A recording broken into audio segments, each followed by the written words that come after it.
My boyfriend Ben and I fancied ourselves adventurers. We weren't extreme or anything, but we loved getting away from it all, finding those little pockets of wilderness untouched by the usual tourist trails. This particular trip, about 3 summers ago, was supposed to be a tranquil canoe camping excursion to a remote, unnamed lake deep in the Cascade foothills. It was only accessible by a rather grueling 2-mile portage, which we figured would guarantee solitude. We were right about the solitude part, at least. The portage was tough, lugging the canoe and our gear, but the sight of the lake made it all worthwhile. It was pristine, a perfect mirror reflecting the dense firs and cedars that crowded its shores. The water was an unnaturally clear, deep emerald.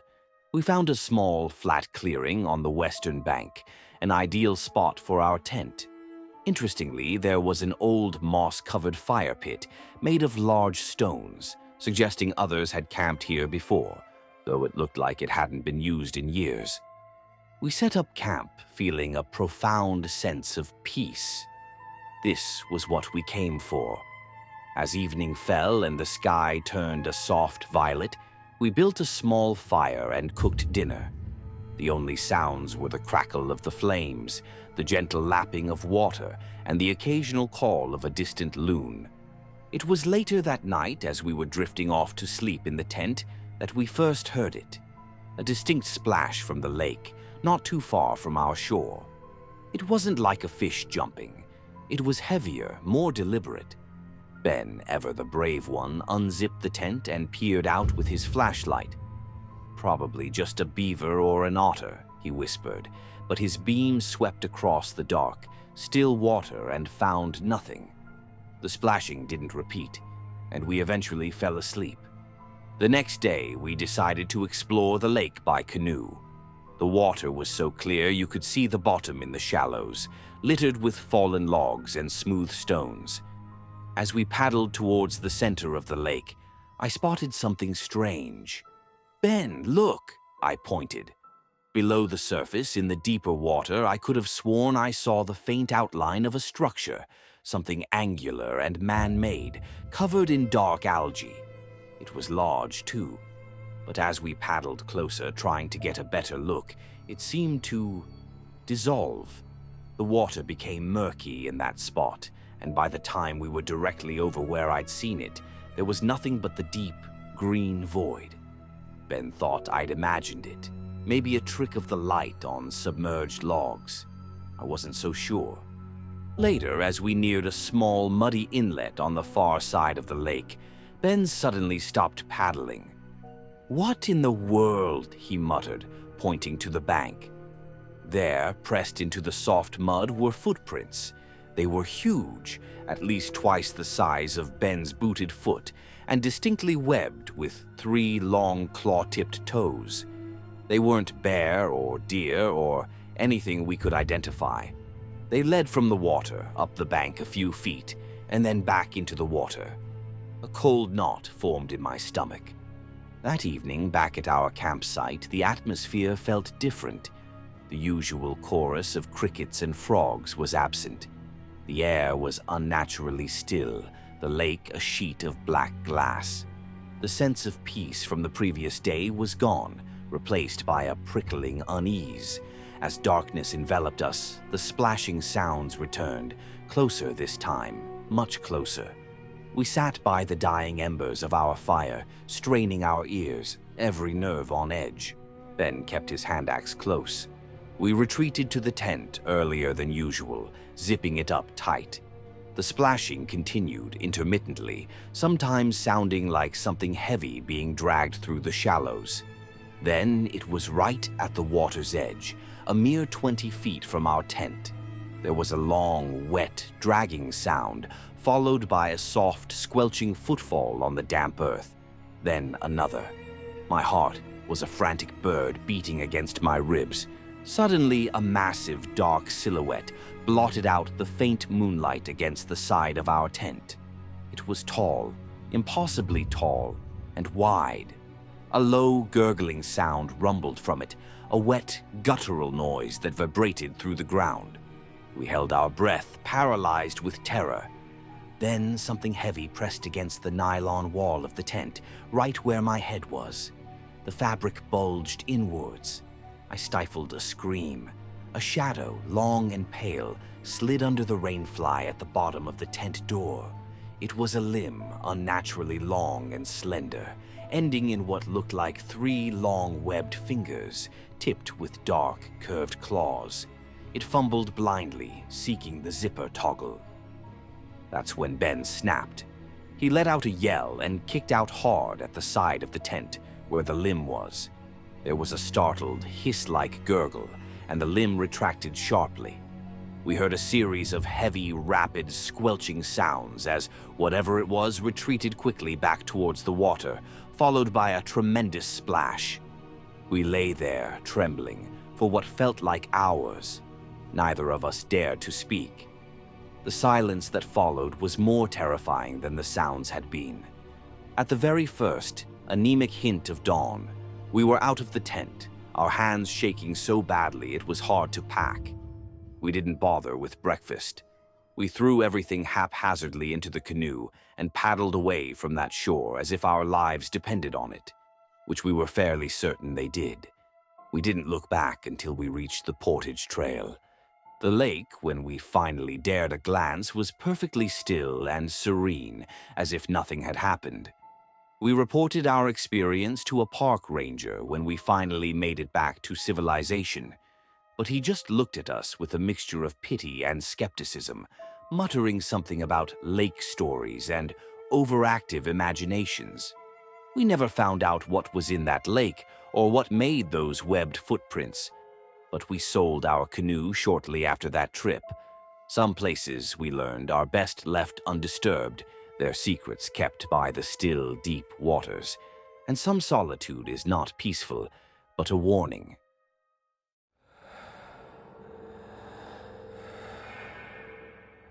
I've always been a history buff, particularly when it comes to the old mining boom days.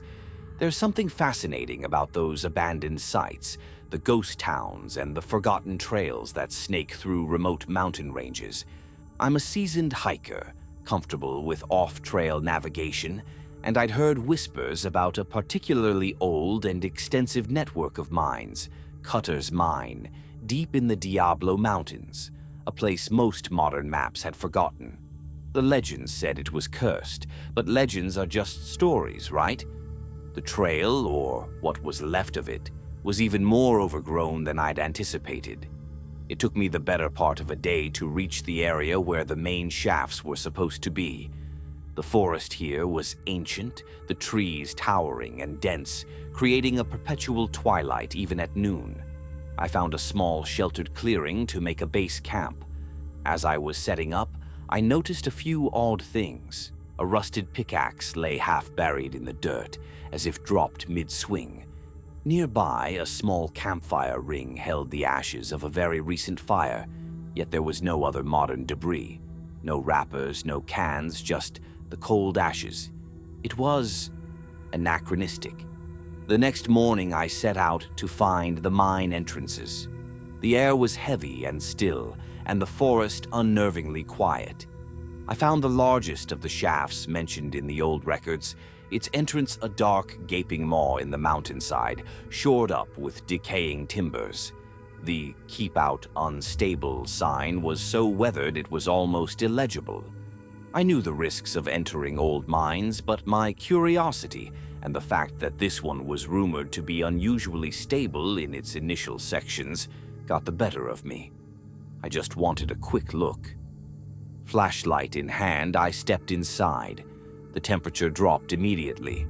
The beam of my powerful LED flashlight seemed to be swallowed by the oppressive darkness just a few feet ahead.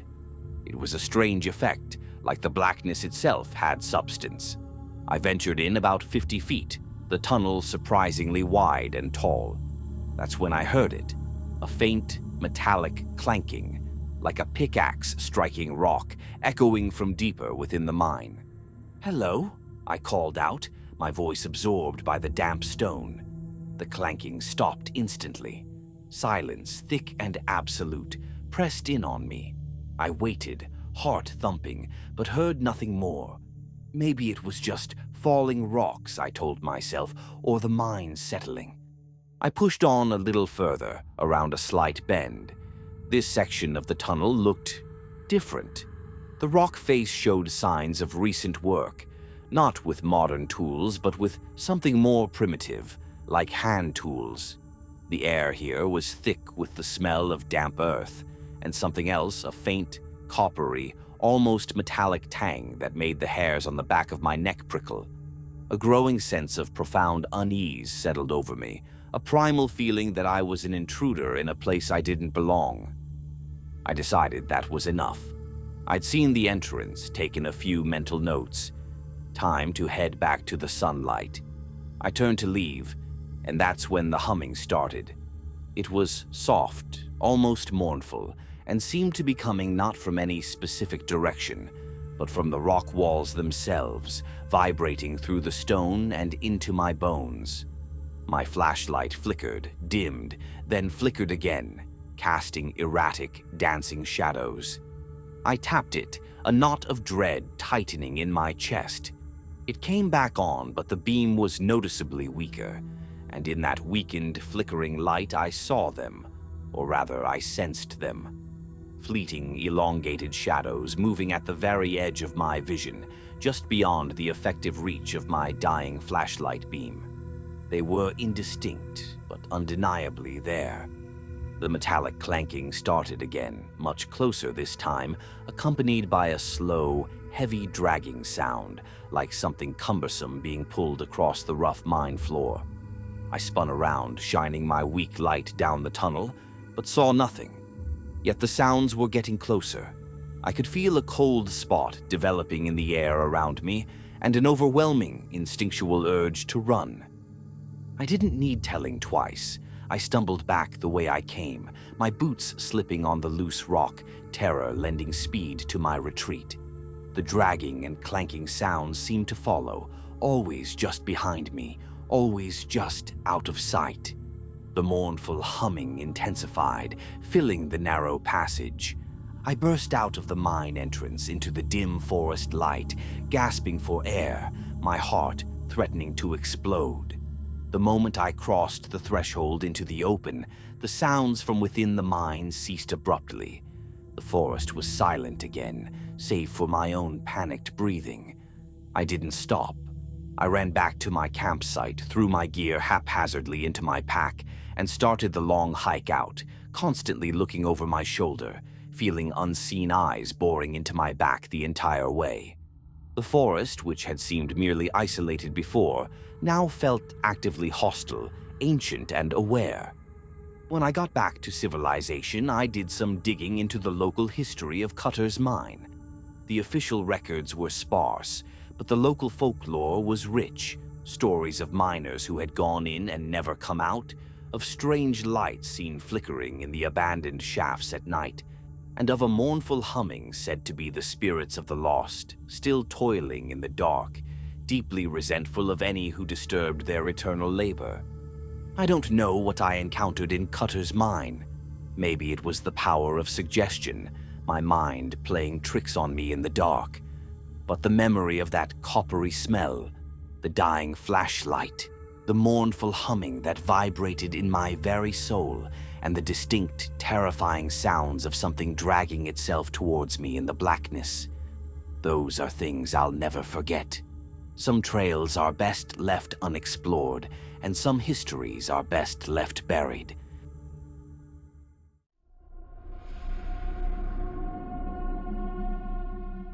It was late autumn, the kind where the air has a bite even at midday, and the sun, though bright, offers little warmth. I'm an amateur photographer with a particular fondness for abandoned places. The more remote, the better. That's what drew me to the old Harbinger Peak fire lookout. It wasn't on any official park maps anymore, decommissioned decades ago, but online forums whispered about it. A long, arduous hike to a structure that was supposedly still standing, offering unparalleled views. The illegality of actually entering or staying in it only added to the allure, I'll admit. The hike itself was a beast. What started as a barely discernible game trail quickly dissolved into a 5-hour slog uphill, pushing through dense undergrowth and navigating by a compass and a crudely drawn map I'd found online.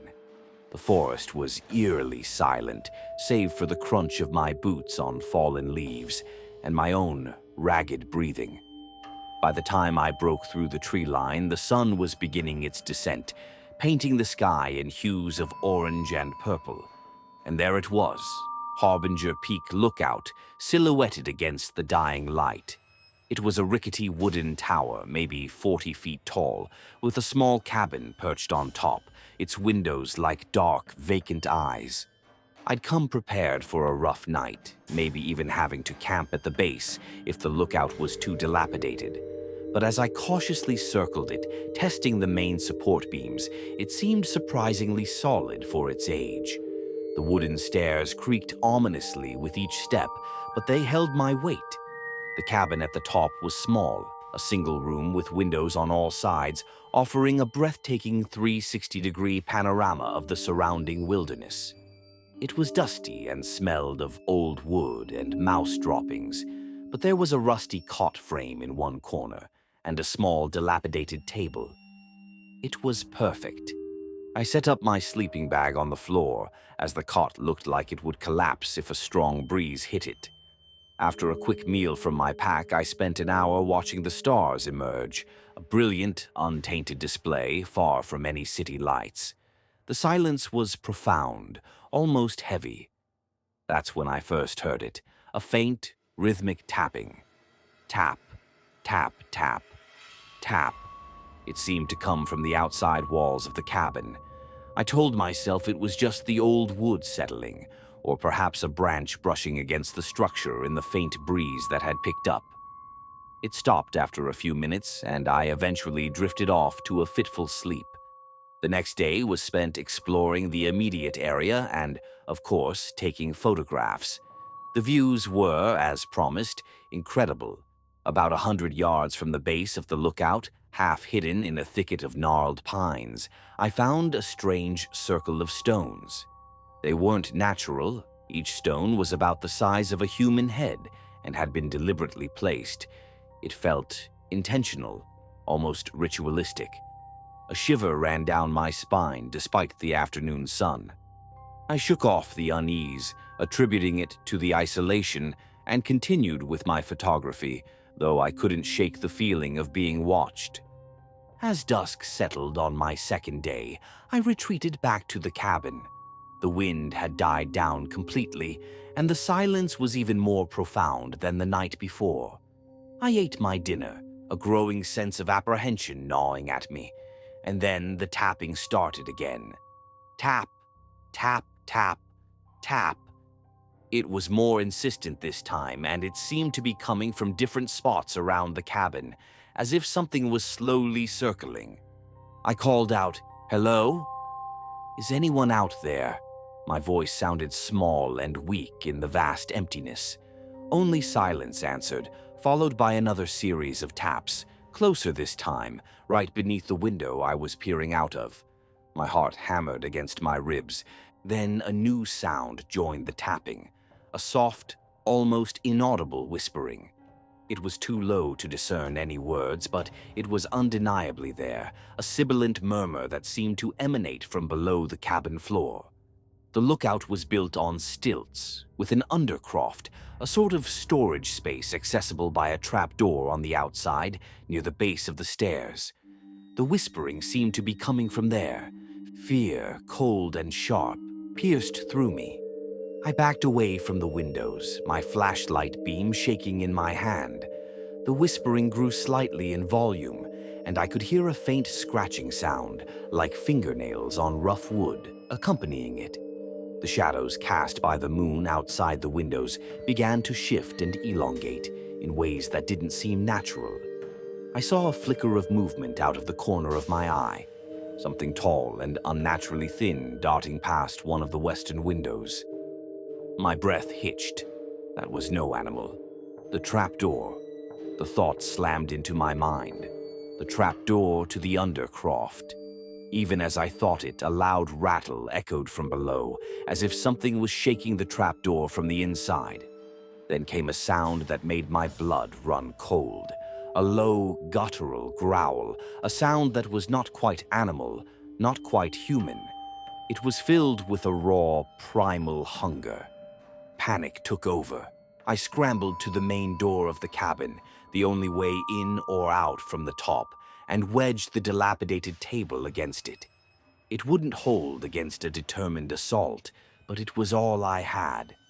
The whispering was louder now, seemingly all around the cabin, a chorus of indecipherable, menacing murmurs.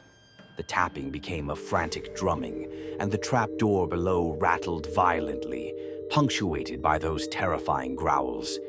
I huddled in the far corner, my back pressed against the cold wood, flashlight clutched in a death grip, listening to the sounds of whatever was outside trying to find a way in.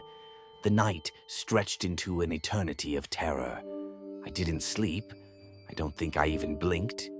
At the first faint hint of dawn, the sounds began to subside. The whispering faded, the tapping ceased, and the growls from below grew infrequent, then stopped altogether. I waited, every nerve screaming, until the sun properly crested the horizon, bathing the mountain peaks in a cold, gray light. With a surge of adrenaline, I pulled the table away from the door, flung it open, and bolted. I didn't look back. I practically threw myself down the rickety stairs and ran blindly, desperately, down the overgrown trail. Branches whipped at my face, rocks tripped my feet, but I didn't stop, didn't dare to even slow down until I burst out of the tree line and saw my car, a beautiful, mundane sight. I fumbled with the keys, threw my pack in, and peeled out of there, tires spitting gravel. I drove for an hour before I felt safe enough to even glance in the rearview mirror. The photos I took from Harbinger Peak show nothing unusual, just stunning landscapes and an old weathered lookout. But they can't capture the sounds I heard or the bone-deep certainty that something ancient and malevolent resides on that lonely peak. Something that was very aware of my presence, and very, very hungry. I never went back to explore an abandoned place alone again.